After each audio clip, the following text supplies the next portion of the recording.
आज हम केमिस्ट्री का सबसे पहला चैप्टर कर रहे हैं, ठीक है, केमिकल रिएक्शंस एंड इक्वेशंस, ठीक है। बहुत सिंपल चैप्टर है। इसका जो मेन जो तुम्हारा बोर्ड्स में जो क्वेश्चन बनते हैं वो आपका बेटा बैलेंसिंग ऑफ इक्वेशंस के ऊपर क्वेश्चन बनते हैं, ठीक है।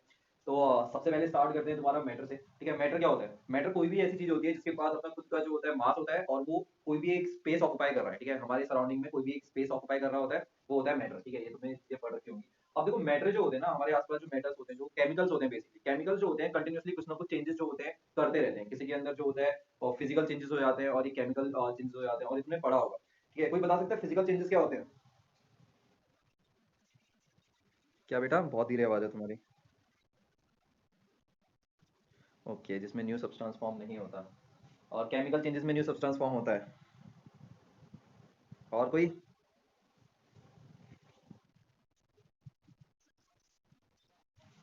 देखो बेटा, ये बिल्कुल सही है कि जो फिजिकल चेंजेस जो होते हैं, दोनों के आंसर सही हैं। फिजिकल चेंजेस जो होते हैं बेसिकली ऐसे चेंजेस होते हैं जिसके अंदर आपके स्टेट चेंज होते हैं, कोई भी आपका नया केमिकल फॉर्म नहीं होता है, और वो रिवर्सेबल होते हैं, ठीक है। ये तीन चेंज होती है। स्टेट चेंज होगी, आपका कोई नया केमिकल फॉर्म नहीं होगा, और वो रिवर्सेबल होते हैं। जबकि आपके जो केमिकल चेंजेस होते हैं इसके अंदर आपका एक नया केमिकल कंपाउंड डेवलप होगा, इसमें आपका एक नया केमिकल कंपाउंड डेवलप होगा, ठीक है। ये इरिवर्सिबल होती हैं, और इसके अंदर बहुत सारी चीजें होती हैं, ठीक है। यहाँ पे स्टेट चेंज भी होती है, यहाँ पे कलर चेंज भी हो जाते हैं, यहाँ पे प्रेसिपिटेट भी डेवलप हो जाता है, यहाँ टेम्परेचर चेंज भी होता है, ये काफी सारी चीजें होती है। और यहाँ पे हमें पढ़ना ही पूरा केमिकल चेंजेस के बारे में, ठीक है। पूरा हमें केमिकल चेंजेस के बारे में पढ़ना है। क्या बेटा?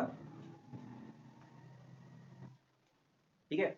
फिजिकल चेंजेस के बारे में तो हमें पढ़ना ही नहीं है, बस दो चार चीजें थी जो तुम्हें पता होनी चाहिए, ठीक है। फिजिकल चेंजेस क्या होते हैं, इसमें ये रिवर्सिबल होते हैं, स्टेट चेंज होगा, ठीक है, और नया केमिकल इसमें फॉर्म नहीं होता, ठीक है। तो बेसिकली होता क्या है, जो आपके केमिकल चेंजेस जो होते हैं इसमें आपके नए जो केमिकल जो होते हैं, नए सब्सटेंसेस जो होते हैं फॉर्म होते हैं, ठीक है।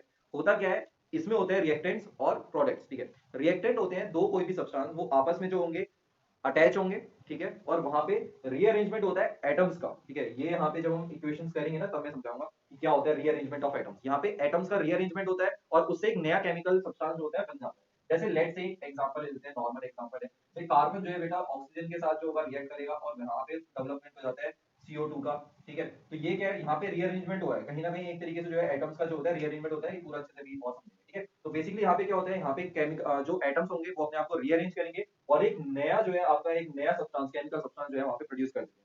और ये रिएक्शंस जो होती हैं, केमिकल चेंजेस जो होते हैं, ये बिल्कुल ही बेटा इरिवर्सिबल होते हैं, इनको हम रिवर्स नहीं कर सकते। यानी एक बार जो रिएक्टेंट बन गया उसको दोबारा प्रोडक्ट बनाने में एकदम एज इट इज प्रोडक्ट बनाना पॉसिबल होता नहीं है, ठीक है। और ऐसी रिएक्शंस जिनके अंदर केमिकल चेंजेस इन्वॉल्व होते हैं वो होते हैं केमिकल रिएक्शंस। सबको क्लियर है अभी तक ये चीजें?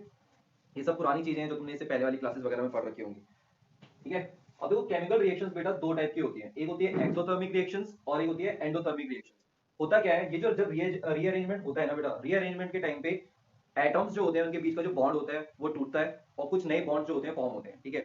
और यहाँ पे जो होते हैं एनर्जी की रिक्वायरमेंट होती है। ये जो लाइफ प्रोसेस हमारा जो चैप्टर था उसमें भी मैंने जब एटीपी की फॉर्मेशन थी तब भी ये चीज मैंने डिस्कस करी, ठीक है। बस वहाँ पे एक्सोथर्मिक और एंडोथर्मिक नाम नहीं दिया था, ठीक है। होता क्या है कि आपके जब भी एक एक एटम को तोड़ना होगा, सॉरी एक बॉन्ड को तोड़ना होगा, तो हमें यहाँ पे एनर्जी जो होती है देनी पड़ती है, ठीक है। एनर्जी जो होगी देनी पड़ेगी। गलत, एनर्जी यहाँ पे क्या होगी, रिलीज होगी। कोई बोलता भी नहीं है तुम में से तो यार, ठीक है। और जब यहाँ पे जब नया बॉन्ड फॉर्म होगा तो क्या होगा, हमें एनर्जी देनी पड़ेगी इसको, ठीक है। तो ये प्रोसेस होती रहती है कंटिन्यूसली, और यहाँ पे ये आपका जो होता है रीअरेंजमेंट में हेल्प करवाता है। जब भी आपका क्या होगा, जब भी आपके एटम्स जो होंगे टूटेंगे, ठीक है, जो बॉन्ड होगा टूटेगा, तो वहां से जो होगी हीट निकलेगी, कोई भी फॉर्म ऑफ एनर्जी निकलेगी, चाहे वो लाइट की फॉर्म में हो एनर्जी हो, चाहे वो आपका हीट की फॉर्म में एनर्जी हो, वो एनर्जी निकलेगी। और ऐसी रिएक्शन फॉर्म कहते हैं बेटा एक्सोथर्मिक रिएक्शंस, ठीक है। ऐसी रिएक्शंस जिसके अंदर जो होती है कोई हीट नहीं निकलती, ना तो कोई लाइट निकल रही है ना कोई हीट निकल रही है, यानी किसी भी टाइप ऑफ की एनर्जी, किसी भी टाइप की एनर्जी नहीं रिलीज होती है, वो होती है सारी की सारी आपकी एंडोथर्मिक रिएक्शंस। या इसको ऐसे भी डिफाइन कर सकते हैं, वो रिएक्शन नहीं, छोड़ो दूसरा डेफिनेशन छोड़ दो यार, ठीक है। ये क्लियर है बेटा, एंडोथर्मिक और एक्सोथर्मिक रिएक्शंस? किसी को अभी कोई डाउट यहाँ पे?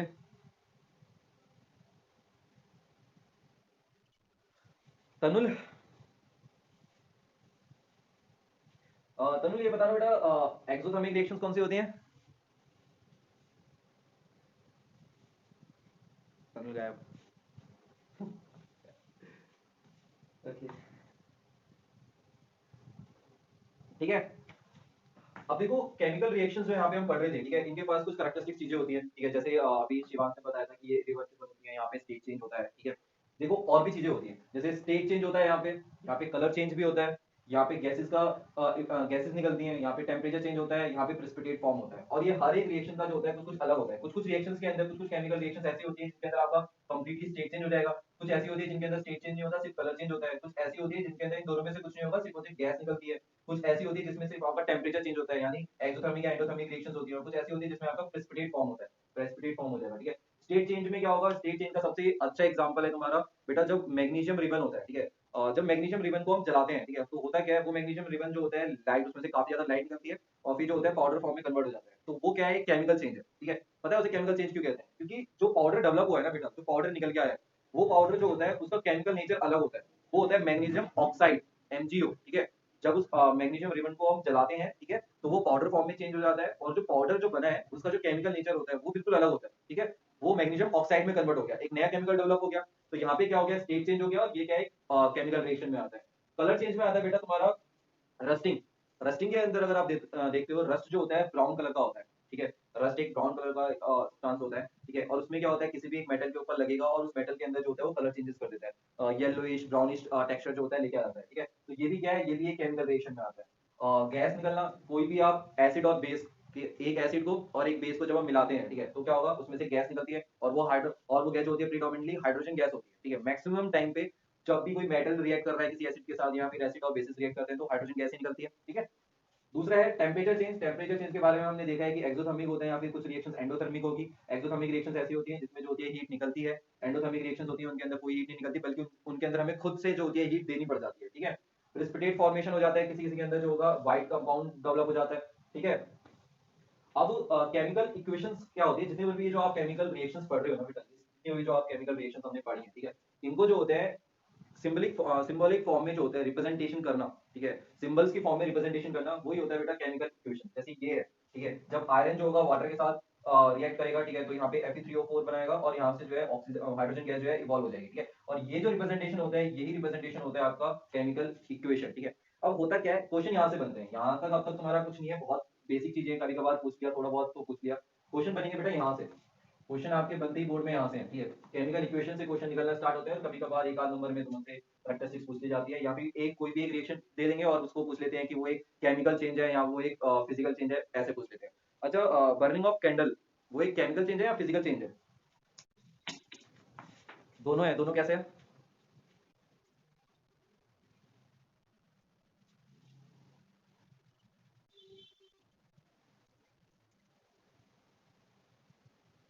हम्म। देखो, कंबशन, जितने बार भी कंबशन होता है, ठीक है, कंबशन कभी भी कहीं पे भी कंबशन वर्ड आ जाता है, याद रखना वो एक केमिकल चेंज होता है, ठीक है। कहीं पे भी आग लग रही है वो केमिकल चेंज होगा, चाहे बर्निंग ऑफ पेपर पेपर ही क्यों ना हो, वो एक केमिकल चेंज हो जाता है, ठीक है। क्योंकि जब भी आप किसी भी चीज को जलाते हो, ठीक है, तो वो जो होता है किसमें डेवलप हो जाता है? तो एश में डेवलप हो जाएगा या फिर कोल में डेवलप हो जाएगा, ऐसी चीजों में जो होता है अधिकतर वो डेवलप होता है, ठीक है। तो बर्निंग ऑफ किसी भी चीज को जब आप जलाओगे वो हमेशा आपका केमिकल चेंज के अंदर इंक्लूड होता है, ठीक है। और यहाँ पे अगर हम बर्निंग ऑफ कैंडल की बात करते हैं, ठीक है, बर्निंग ऑफ कैंडल ये दोनों ही है, उसके अंदर केमिकल चेंज भी होता है और फिजिकल चेंज भी होता है। जो उसका थ्रेड है वो केमिकल चेंज दिखा रहा है क्योंकि उसमें आग लगती रहती है और थोड़ा वो कार्बन जो होता है बनता रहता है। दूसरा फिजिकल चेंज में आता है आपका वैक्स, ठीक है। वैक्स जो होता है वो जो होता है मेल्ट होता रहता है, ठीक है, और उसकी शेप वगैरह जो होती है चेंज हो जाती है, ठीक है। तो वो दोनों में आता है, ठीक है। अब देखो यहाँ पे जो होती है हमें इक्वेशन जो होती है बैलेंस करनी होती है। ये हमारे पास इक्वेशन है कि Fe पानी के साथ रिएक्ट करा, Fe3O4 बनाया और वहां से हाइड्रोजन गैस जो है इवॉल्व हुई, ठीक है। ये एक नॉर्मल रिएक्शन है, पर इस इक्वेशन को जो होता है हमें बैलेंस करना होता है, ठीक है। कोई बता सकता है हम इक्वेशन को बैलेंस क्यों करते हैं? मतलब ये तो हम सब करते हुए आ रहे हैं, ये सब चीजें जो है तुम्हारी बुक्स वगैरह में भी लिखा हुआ है कि हाँ भाई हमें इक्वेशन बैलेंस करनी है। कोई बताएगा कि हम इक्वेशन बैलेंस करते क्यों हैं? इसको अनबैलेंस फॉर्म में क्यों नहीं रहने देते? बैलेंस फॉर्म में क्यों करना पड़ता है हमें? बताएगा कोई? क्यों करते हैं बेटा इक्वेशन को हम बैलेंस? बताओ, पढ़ाई चैप्टर में हमने पढ़ाया था। बिल्कुल सही। देखो, हमने इसे 9th क्लास में पढ़ा था, law of conservation of mass, ठीक है। क्या बोलता है law of conservation of mass? कोई बताएगा? Law of conservation of mass, बिल्कुल सही।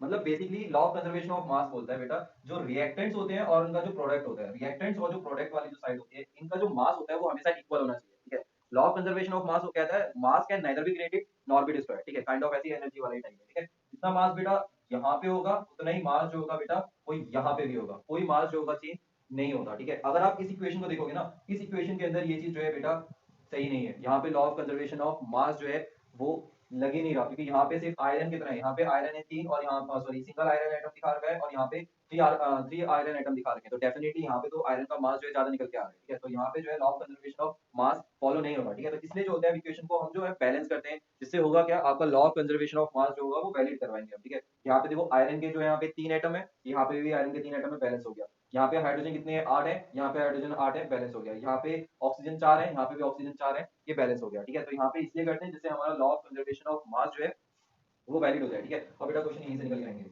हमें करना होता है बेटा इक्वेशन को बैलेंस, ठीक है। और बैलेंस इक्वेशन करना यहाँ पे सिर्फ एक ही तरीका है, जो कि है हमारा हिट एंड ट्रायल मेथड। आगे क्लासेस में तुम और भी डिफरेंट टाइप ऑफ मेथड्स पढ़ोगे, ठीक है, पर यहाँ पे जो मेन है वो हमारा हिट एंड ट्रायल मेथड होता है, ठीक है। इसके अंदर देखो हम करते क्या है हिट एंड ट्रायल मेथड के, अब कॉपी पेन उठा लेना, काफी सारी इक्वेशन हमें बैलेंस करनी है, ठीक है। हिट एंड ट्रायल मेथड में करते क्या है बेटा, सबसे पहले क्या करते हैं, चाहे तुम रिएक्टेंट साइड को उठा लो चाहे प्रोडक्ट साइड को, दोनों में से किसी रिएक्टेंट साइड में या प्रोडक्ट साइड में से किसी एक कंपाउंड को उठा लो। जैसे यहाँ पे सबसे बड़ा कंपाउंड जो है वो ये है, ठीक है, सबसे बड़ा वाला उठा लिया मैंने Fe3O4, ठीक है। अब इसके एटम्स को हम बैलेंस करना स्टार्ट करते हैं। देखो यहाँ पे Fe कितने हैं, 3 है। यहाँ पे देखो Fe कितने हैं, यहाँ पे सिर्फ Fe 1 है, तो यहाँ पे 3 से मल्टीप्लाई कर दो, यहाँ पे Fe और यहाँ पे Fe बैलेंस हो गया। अब यहाँ पे ऑक्सीजन कितना है, यहाँ पे ऑक्सीजन है 4, इस तरफ देखो यहाँ पे ऑक्सीजन सिर्फ 1 है, तो सबसे पहले यहाँ पे 4 से मल्टीप्लाई कर दो। यहाँ से आपने 4 से मल्टीप्लाई करा बेटा, तो यहाँ पे हाइड्रोजन कितने हो चुके हैं, यहाँ पे हाइड्रोजन हो चुके हैं 8, ठीक है। और यहाँ पे हाइड्रोजन अभी कितने हैं, सिर्फ और सिर्फ 2, तो यहाँ पे आप 4 से मल्टीप्लाई कर दो। ये हिट एंड ट्रायल मेथड है बेटा, ठीक है। सिर्फ और सिर्फ इसमें यही करना होता है, ठीक है। मैं फिर रिपीट कर रहा हूँ, सबसे पहले इसमें स्केलेटल इक्वेशन लिखते हैं, ये स्केलेटल इक्वेशन है, ये रफ इक्वेशन कहते हैं, यानी अनबैलेंस्ड इक्वेशन लिखो। अनबैलेंस्ड इक्वेशन लिखने के बाद, ठीक है, अनबैलेंस्ड इक्वेशन लिखने के बाद का जो प्रोसेस आता है, चाहे रिएक्टेंट साइड चाहे प्रोडक्ट साइड, किसी भी साइड से जो सबसे हैवी कंपाउंड है उसको उठा लो, सबसे बड़े कंपाउंड को उठा लो, और उस कंपाउंड को रेफरेंस लेके जो है सारे के सारे जो एलिमेंट्स और जो एटम्स हैं, ठीक है, उनको जो है बैलेंस करना स्टार्ट करो, ठीक है। जैसे यहाँ पे हमने पहले आयरन को बैलेंस करा, फिर ऑक्सीजन को बैलेंस करा, फिर हाइड्रोजन को बैलेंस करा, ठीक है। और ऐसे जो कि आपकी इक्वेशन बैलेंस हो जाएगी, और उसके बाद जो है फिर चेक कर लो कि भैया आपके सारे के सारे एटम जो हैं वो इक्वल आ रहे हैं या नहीं आ रहे हैं, ठीक है। तो क्लियर है बेटा यहाँ तक सभी को, क्योंकि अब इसके बाद हम क्वेश्चंस करेंगे। क्लियर है, तो क्वेश्चंस करते हैं।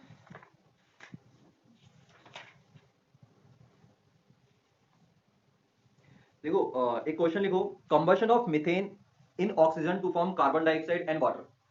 Combustion of methane in oxygen to form carbon dioxide and water, इसको बैलेंस करके दिखाओ। और तुम्हें क्वेश्चन इसी फॉर्म में मिलेगा हमेशा, ठीक है, इसी फॉर्म में मिलेगा, तुम्हें उसको फिर बैलेंस करना होगा, ठीक है। पहले इक्वेशंस फॉर्मूला वगैरह तुम्हें थोड़े से याद रखने होंगे।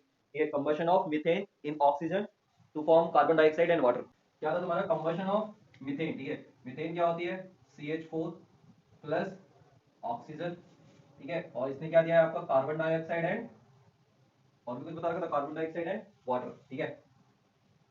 तो सबसे पहले आपने स्केलेटल इक्वेशन लिख ली। अब स्केलेटल इक्वेशन लिखने के बाद क्या होगा, स्केलेटल इक्वेशन लिखने के बाद आपके पास जो है कोई भी एक बड़ा एटम जो होता है उसको सेलेक्ट कर, एक बड़ा जो कंपाउंड है उसे सेलेक्ट करो, और जो है फिर उसको बैलेंस करना स्टार्ट करो। यहाँ पे तो सारे कंपाउंड एक जैसे ही हैं।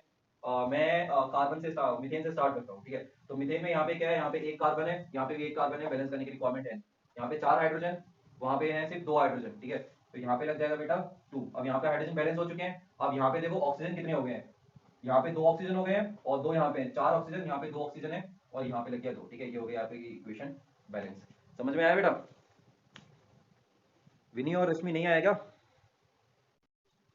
आ गया, चलो एक और क्वेश्चन करो। और नेक्स्ट क्वेश्चन है बेटा, nitrogen and hydrogen combine to form ammonia. Nitrogen and hydrogen combine to form ammonia.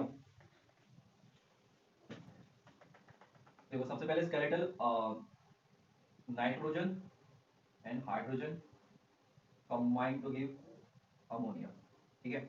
और ये बेटा कुछ जो है फॉर्मूला तुम्हें ना याद रखने पड़ेंगे, तो इनको प्लीज जो है हैबिट में डाल दो, इनको याद रखने, ठीक है। N2 प्लस H2 और हमें अमोनिया दे दिया, ठीक है। यहाँ पे नाइट्रोजन कितना आ रहा है, यहाँ पे नाइट्रोजन 2 है और वहां पे नाइट्रोजन 1 है, तो यहाँ पे हमने कर दिया 2 से मल्टीप्लाई, ठीक है। अब यहाँ पे क्या हो रहा है, यहाँ पे हाइड्रोजन हो चुके हैं 6, यहाँ पे है हाइड्रोजन 2, यहाँ पे आप कर दो 3 से मल्टीप्लाई। तुम्हारा 4 कैसे आ रहा था बेटा, विनी और अनम हुआ बेटा तुम्हारा, काफी क्वेश्चन है यार इसमें तो। एक और क्वेश्चन करो, hydrogen gas combines with chlorine to give hydrogen chloride. Hydrogen gas combines with chlorine to give hydrogen chloride, क्या है बेटा,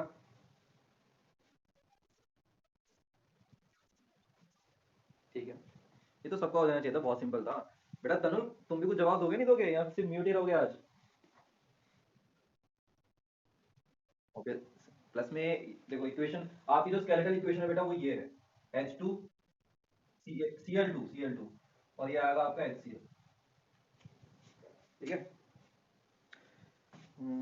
एक अच्छी इक्वेशन दे रहा हूँ बेटा, काफी अच्छी इक्वेशन है, इसको करना फोर्थ। इसको ना प्लीज लिख लेना, थोड़ा सा बड़ा है ये तो कभी मिस हो जाए। Barium chloride solution, barium chloride solution reacts with sodium sulfate to give a white precipitate of barium sulfate and sodium chloride solution। फिर रिपीट करता हूँ, barium chloride solution reacts with sodium sulfate to give a white precipitate of barium sulfate and sodium chloride solution। इसको करो, white precipitate of barium sulfate and sodium chloride। और तनुल ये तुम्हें करके दिखाना है मेरे को जल्दी से।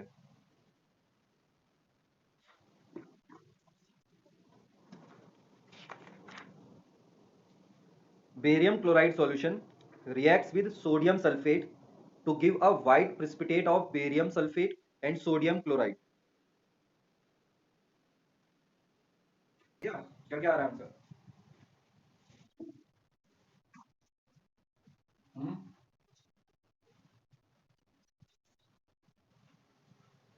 एक मिनट चेक करते हैं इसको।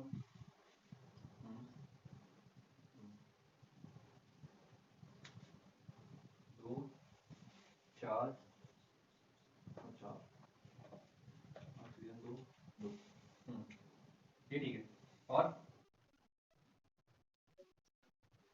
ओके,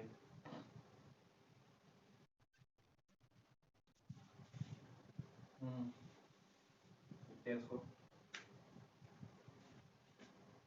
ऑक्सीजन है 3, नाइट्रोजन है 3, ऑक्सीजन 3, एल्यूमिनियम 2, ऑक्सीजन 1, नाइट्रोजन है 2,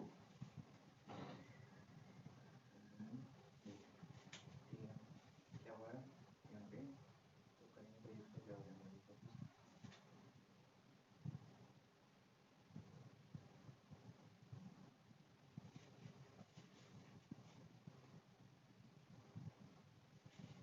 नाइट्रोजन 6, ऑक्सीजन 6, ऑक्सीजन 6, ऑक्सीजन 6।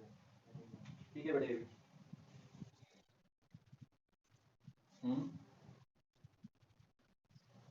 चलो इसको देखते हैं कि यहाँ पे हो जाएगा 2, ये यहाँ पे हो जाएगा 2, ऑक्सीजन यहाँ पे हो जाएगा 6, ये हो जाएगा 2, ये हो जाएगा 2, ऑक्सीजन हो जाएगा 6, ऑक्सीजन 6 6 8 28। किस किस के यही वैल्यूज आई हैं बेटा? क्या गलती थी सेकंड वाले में?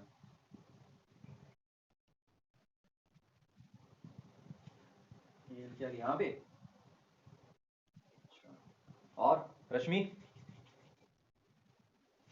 क्या बेटा? ठीक थे, शाबाश, नहीं है। और शिवांश तुम्हारा तो लास्ट वाला ठीक है बेटा, शिवांश तुम्हारा ठीक ही होगा।